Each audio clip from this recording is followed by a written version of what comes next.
What up, guys? Midwest Broadway Chronicles, episode 17. This is the music section. How you guys doing? Don't forget to like and subscribe my videos. Please come back, listen to my beautiful voice, and join the people who love me already. Please.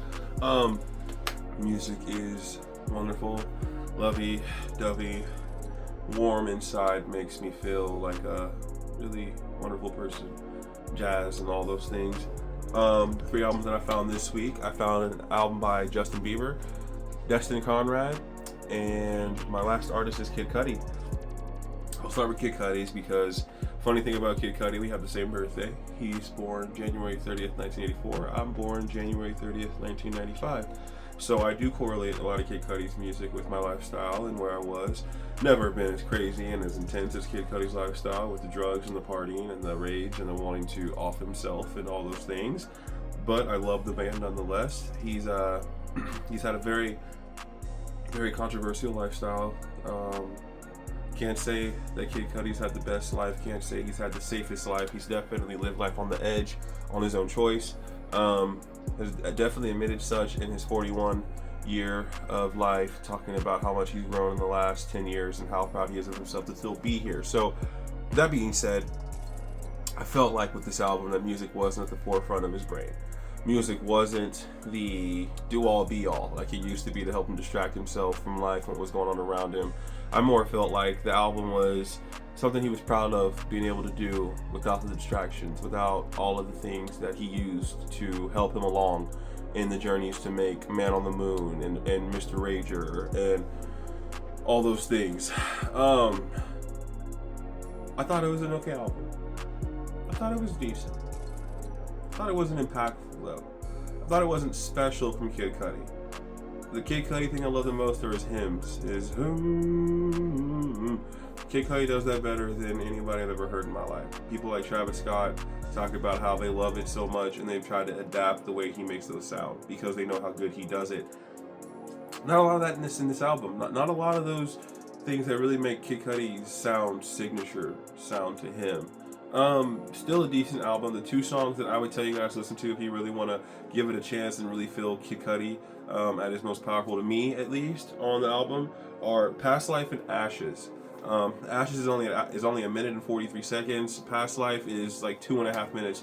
But those are the 2 songs that make me feel Kid Cudi to my core again. Still know that he has it in him to be this really vibey, methodical, just trippy man. But that's just not who he is anymore. He just recently got married and life goes on, and I don't think music is his biggest focus, so it felt like he put some time into the album and he did feel proud about it, but he wasn't exactly interested in putting too much work into it. So it is called Free, and I did feel that exact kind of feeling listening to it. Like, he was free from all the burdens that he put on himself, from all the pressure he put on himself to make a masterpiece, to make something that was iconic and forever immortalized. I think more he was just like, this is Kid Cudi, this is who I am now, who I want to be, and I don't give a damn what you think, this is just me, so deal with it or get the fuck out. That's Kid Cudi for you. So, not a bad album. Again, I love Kid Cudi enough to say that, just like with Chance the Rapper I've talked to you guys about, and Tyler the Creator, I just love the artist so much. I'll be here no matter what he does, no matter what he releases.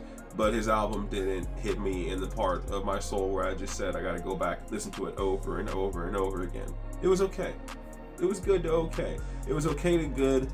Good to could have been better, but he's still Kid Cudi, and I still love how he sings. I still love how he sounds. So I was there, and it was still decent enough. So Kid Cudi, Free, 6.5 out of 10. 6.5 out of 10, 7 out of 10. Like, not horrible, not great.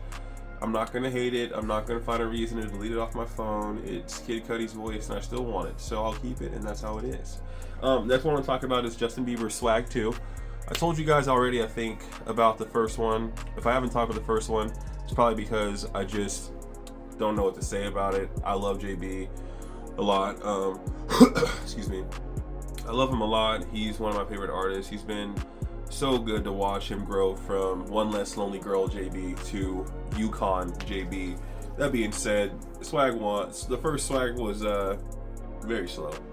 I love music. I love R&B. That's what I told you guys. When you guys hear R&B, you think to yourself, it's got to be slow and like super like love song, love you. And it is. But there's a certain level of slow that I can't just take, like Shawn Mendes and like Adele, and there's certain artists who I just hear their voices and know that they are going to stay in one genre and just keep it slow. And that just kind of, I need more. I need the variety. I need the variance from like slow speeds, up tempo, low tempo, deep bass, light bass. Mix it up. Don't do the same thing, which is why for Swag I wasn't overly impressed. Had a few songs I liked, but it felt like it was him just getting stuff off his chest. Well, enter Swag 2, which is a lot more of the JB that I was looking for when it's been so long since we got a good album that I really loved and I thought was iconic. Definitely feel like this is the part of the album he put way more love into with his actual like warmth and soul that likes to make us dance, likes to make us feel good about vibing in their house while you're cleaning kind of music. He just, for this one, he actually made it feel a lot more like I wanted to feel when I listened to Swag. I would liken Swag 2 more to Changes. Changes is probably his last all-around really good album to me. If you haven't listened to Changes by Justin Bieber, you're missing out because, like I said, probably the best all-around album he's ever done to me too, because he put everything together in that album, and a lot of them were radio songs. I know you guys probably know some of them, but Changes was the one that really was like, okay, Justin Bieber is that dude. He knows what the fuck he's doing, and that was true as day right there. I'd liken Swag 2 closer to Changes at 100%.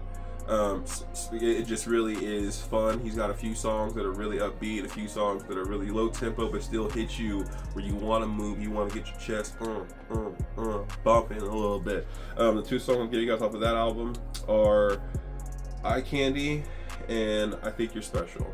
I Think You're Special, I think I'm going to end up hating that song because it's going to be all around the world here real quick. And then Eye Candy, same thing. Just like Yummy was off of Changes, I think Eye Candy is going to be one of those radio hits that's going to hit hard here real quick.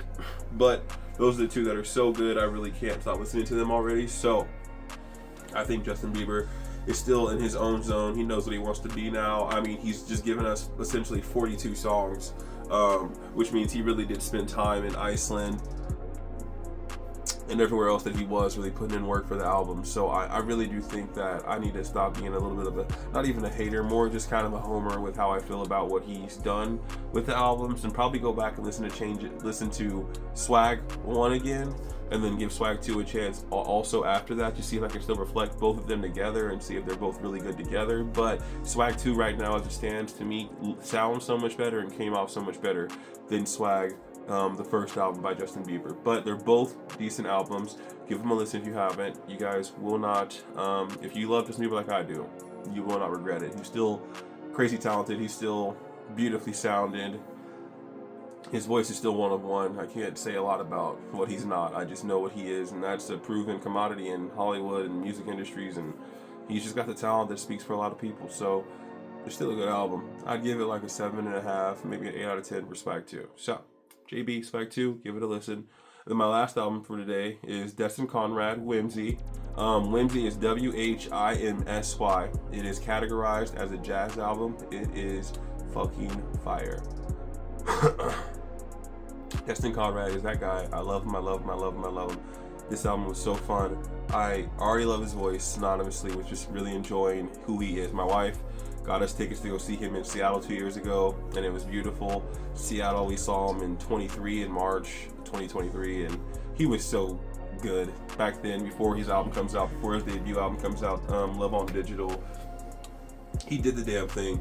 And so to know that he's one of those artists who's seriously committed to like giving us more albums, not giving us one album to hold on to for a 2-year, 3-year hiatus, which I'm not mad about. I appreciate if you can give us an album that's that iconic I can still hold on to for 3 years and still love you and miss you that much. But I appreciate also the artists that I love so much that you're able to give me an album and then 3 months later turn around and give me another album, because you're like, well, why not? I like making music and I'm really good and y'all love it too. And he's damn right, we really do. So Whimsy is good. Jazz all the way. Jazz all the way through. It is a very, very beautiful album. I don't gotta describe jazz. If you know what jazz is, which you should at this point, listen to this album. Beautiful. The two I'm gonna give you guys is Bed-Stuy and The W. The W has an artist in James Fauntleroy who I don't think anybody really knows, but you should know. You've probably heard songs that he's written, songs that he's made. Justin Timberlake, Mirrors. If anybody's heard that song, songs like that he's done and he's written behind the scenes, but his voice is so beautiful, and the man just won't do albums. He just doesn't do that. But he's on the W with Destin Conrad, and it is one of my favorite songs of 2025. Bed-Stuy is so good. I'll even give you guys an extra one. Ombre's interlude, only 1 minute and 27 seconds, but Ombre is my favorite artist in the last 10 years that I found all time, and I say that with the full heart of my chest. When I found Ombre and I found Pulp, and I found everything she's about, I fell in love with an artist I'd never found before, and I'm so happy I did, because she's the reason I found Destin Conrad and Mayta and John Doe and Matt Keed and Dylan Sinclair, and the list goes on. Ombre is the reason I love artists like Destin Conrad, but Destin Conrad is an artist that you guys should really give stock to, because he's going to be one of the biggest artists in the next 3-4 years. I bank on it. I know the algorithm's messed up, and Lizzo talking about, well, there's just too much music and the digital age is the reason that there can't be a song in the summer.